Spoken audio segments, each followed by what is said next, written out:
the Sig Sauer P365 XL. We've unboxed it, we've shot it, now let's review it. So the first thing I want to talk about is, well, actually before we even get into the review, a couple quick things. The gun is safety checked, it is empty. The other thing is, because I run an honest channel, this is the third time I have tried to shoot this video. I'm not doing it again. So if the water pump kicks on, or people are running around yelling, or the audio is crap, we're just going to get this review done. I'm going to let you guys know what I think about this gun. That being said, remember, everything I say is my opinion. You don't have to agree with me. It's fine if you don't. In fact, if you don't, let me know in the comments, whether you agree or disagree. Let me know. I want to hear what you think. Now, with all that out of the way, let's talk about the gun. So the first thing I want to talk about is the first thing most people notice about a firearm. It's also the least important thing to look for in a firearm.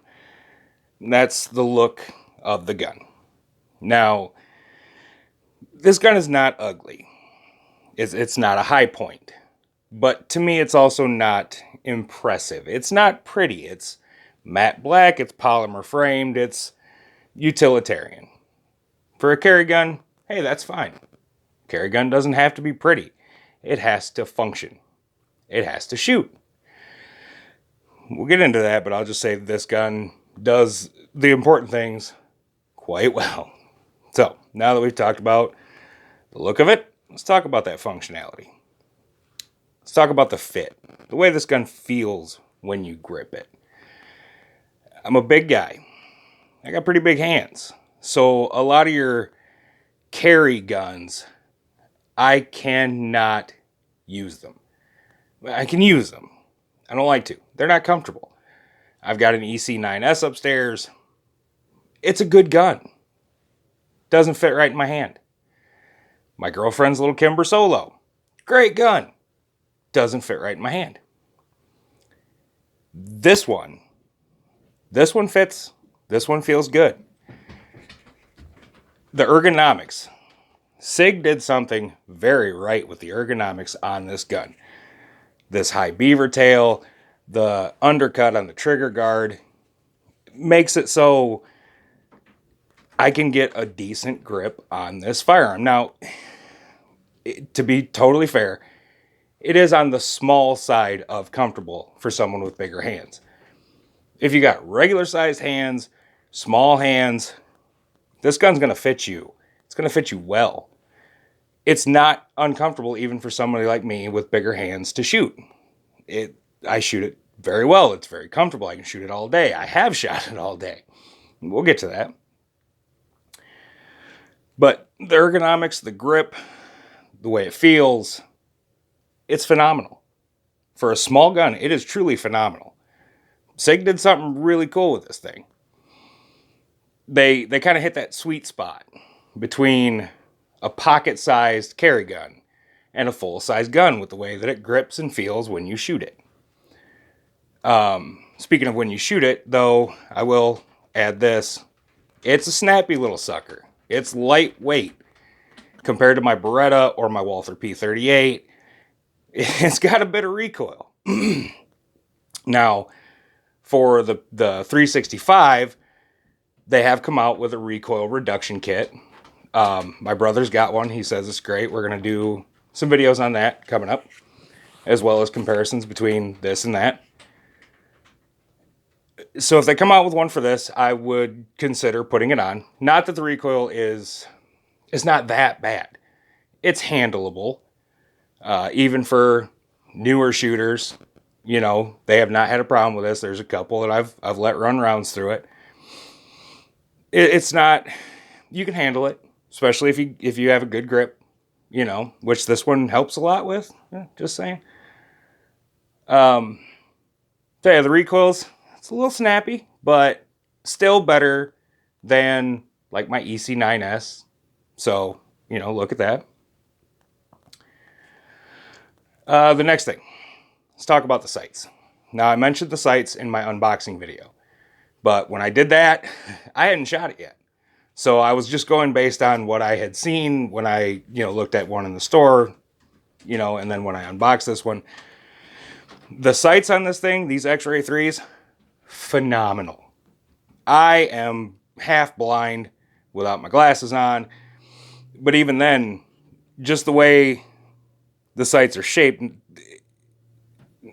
and the dots on it make it really easy to pick up. Now, they are glow in the dark, which I haven't had to shoot it in the dark. I don't know as if I ever will, but that's a really cool feature to me. The fact that they are glow in the dark, so even in low light or dark conditions, you can see these things, and they glow pretty bright. I'll tell you, they glow pretty bright. So in the dark, you could very well pick these up. The sights are actually so good that I hesitated to order the Romeo Zero optic that you can get for this. I did order it because I'm a grown-ass man and I want the damn thing. It looks cool. So I did order it. It's back ordered. It should be here sometime in like June. I don't know. But if you're interested in seeing that and getting a review on that from yours truly, or any of the other review stuff or things we're going to talk about, don't forget to subscribe. We got a lot of cool stuff coming up. I'll talk about that in a minute. Let's get back to this gun right now. So where were we? Sights. Okay. Next thing let's talk about is the trigger. I own quite a few firearms. This one, by far, has the best trigger of any firearm I own. The XL comes with this flat trigger. I've never shot a flat trigger before. I'm not going to lie, I'm kind of spoiled now. With the flat trigger, when you put your finger on it, no matter where, whether you're high or low or in the middle somewhere, it just feels like your finger is where it needs to be. And I never really noticed until I had a gun with a flat trigger on it that my finger doesn't feel like that with my rounded triggers. Now, a rounded trigger is not going to stop me from enjoying shooting a gun or buying one or anything like that. But with the XL coming with this flat trigger, you just feel like you got a good spot to put your finger no matter where it is. And for a carry gun, you can't say anything bad about that. Now, other than the fact that it's flat and that you can get your good finger placement on it very, very easily, the pull. The pull on this trigger is light and it's crisp. Let me just show you. So, the trigger on these breaks right at 90 degrees. So it's not that far to travel. And when it breaks, it is crisp. It is light. Y'all, it's like taking a Ritz cracker and just snapping it in half. That's really what it feels like, doing it with this finger. I love that feature of this firearm. It's got, by far, the best pull on any trigger I own. Even my single action army, or my Walther, or my Beretta in single action mode, it's just, you saw it, light, crisp, easy, doesn't have a lot of area before you get back to reset. That's a good trigger. I can't put it any better than that. Amazing trigger. Now that I've talked about all the things I love, let's talk about something I'm not overly fond of with the gun. The mag release. Now, it is getting looser with use, but still a little stiff. And right out of the box, wow, was it ever stiff. It takes quite a bit of effort to get that to drop. Now, I know you probably can't see how much effort it takes on film. You just have to trust me on this. I don't like putting that much effort into releasing my mag. However, I can't say it's completely a downside. And why I say that is that as much effort as it takes to release this mag, you really don't have to worry about doing it accidentally. And not only for carrying purposes, but in a self-defense situation, I guess you really wouldn't want to, pull the trigger a couple times and then drop your mag and be in that kind of a pickle. So it's not an all bad thing. It's just something that I would prefer to see be a little easier. Now, like I said, it is loosening up. Maybe it'll loosen up a little more. I don't really know. But it is what it is for now. Now, while we're on the subject, let me talk about the one thing that I really, really do not like about this firearm. And that is these magazines. That's my cat in the background. And like I said, we're not editing this. Third time's a charm. So, Ollie, shut up. Back to it. Magazine. This double stack mag, 12 rounds, which is cool for me. I'm most of my other guns are single stack. My Beretta's double stack, but most of them are single stack. So the capacity on such a small gun with this magazine is really cool to me. But loading it, loading this thing is a major pain in the ass. The last 2 rounds to go in this, numbers 11 and 12, are thumb breakers. And that's not just me saying it. My brother has the 365, and his mags are the exact same way. So this being my first SIG, and his and mine being the only SIGs I have actual experience with, maybe it's just a SIG thing. I don't know. But these things suck to load those last couple rounds in. So if you're considering buying one of these, I suggest you also get like a speed loader of some sort. You get that little extra leverage. That's what I did. Actually, a friend of the channel 3D printed me one just to try out. He's trying to 3D print some gun stuff. It works really, really well. And it really helps with the last couple rounds on these thumb breaking pain in the ass mags. Really, that's the biggest downfall of the gun. Loading these mags. It's fun to shoot until you have to do that. Now, let's talk about a really, really important thing to consider when you're buying a firearm. Reliability. This gun is reliable. I have not tortured it and maybe not even really abused it, but I have purposefully not taken care of it as well as I do some of my other firearms, or as much as I will going forward. Reason being is I wanted to test it before I trust my life to this gun. Now, my old EDC is a Smith & Wesson snub nose revolver, 5-shot, most reliable gun you can get on the planet. No semi-automatic pistol is ever going to beat the reliability of a revolver. We'll do videos on that in the future. I'm just going to say that for now. But this particular gun, what I've done is I have put hundreds and hundreds of rounds through it. I'm using the cheapest, dirtiest ammo I can get, which, in case you didn't know, is Remington ammo. Remington ammo is dirty. Dirty, dirty, dirty. It fires. It's reliable firing, but it's dirty. If you want to dirty up your gun, shoot Remingtons. I promise. It'll make them dirty. But anyway, hundreds and hundreds of rounds to this, both on the range and through my CPL class. I haven't cleaned it. Not once.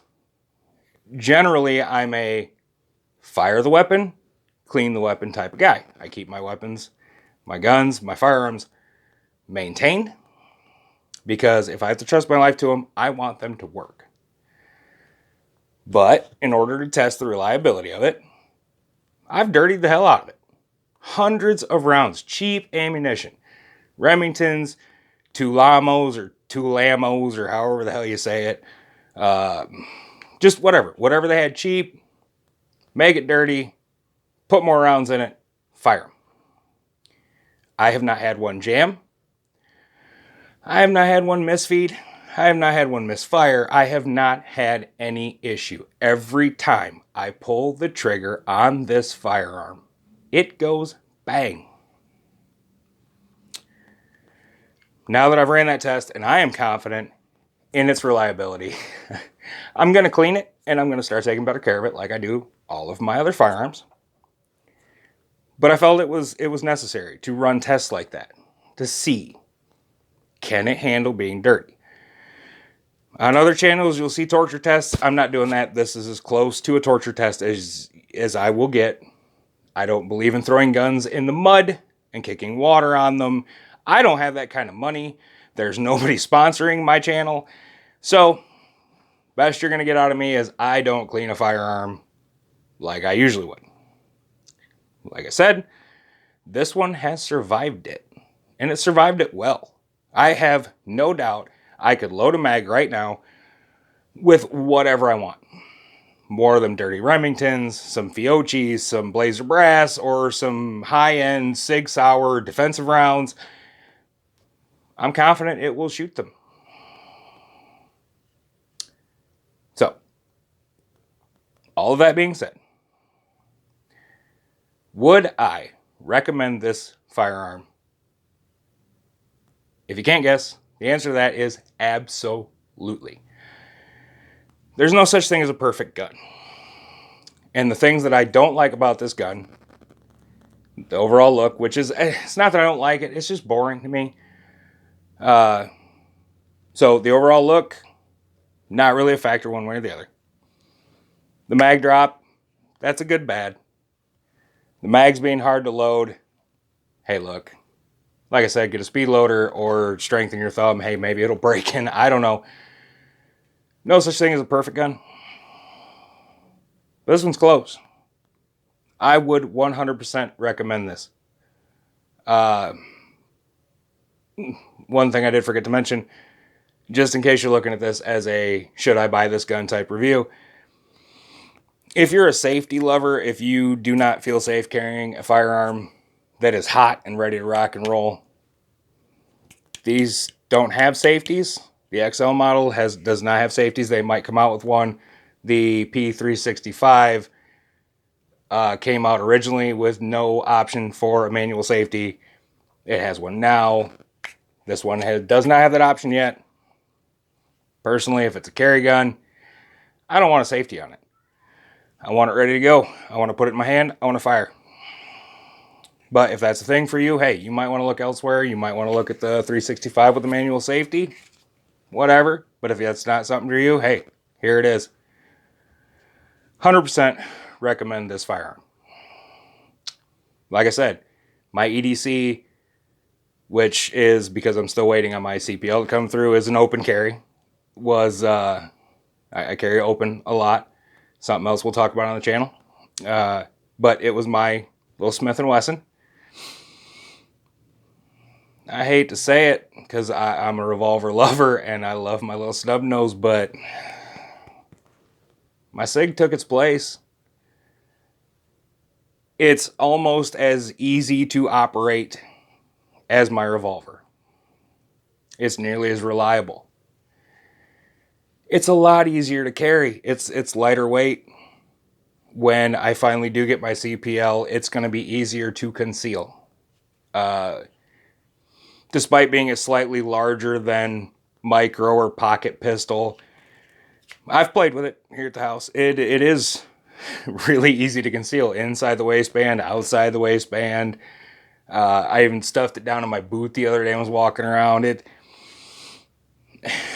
What can I say? Sig really hit a sweet spot with this thing. It's got big gun shootability, small gun concealability, 12 rounds standard, that's what comes with it. 12, plus one. You can get 15 round mags for this if you want. I'm still thinking about it just for playing with the range, so I have to reload less often. And then with the option for the Romeo Zero Sight, which, like I said, we'll be talking about. If I was ever going to give up my revolvers, this is why. Right here. 100% recommend this all day, every day. That being said, if you have enjoyed this review, don't forget to subscribe, like the video, share the video. We have a lot of other things coming up. I have some holster reviews coming. I have a VersaCarry holster that I just got today that I want to do a video on. I have a urban carry holster coming. I've got the holsters I carry, so we're going to do some holster reviews. I have other firearms to talk about that I own. I have other firearms that people have agreed to let me borrow for the channel to talk about. We are going to talk about gun safety. We're going to talk about how to choose a gun. Caliber comparison. So if any of that is up your alley, subscribe to the channel. It'll be coming your way. If you have any questions, comments, leave them in the comment section. I welcome any feedback you guys want to give me. If there's something I didn't talk about that you want to know about, ask. If you don't agree with one of my opinions, hey, say so. We'll talk about it. I love to hear differing opinions. If you have a suggestion, something you want to see on the channel, drop it in the comment section. That's what it's there for. Now, all that being said, I just want to say, hey, thanks for watching. We'll see you again next time.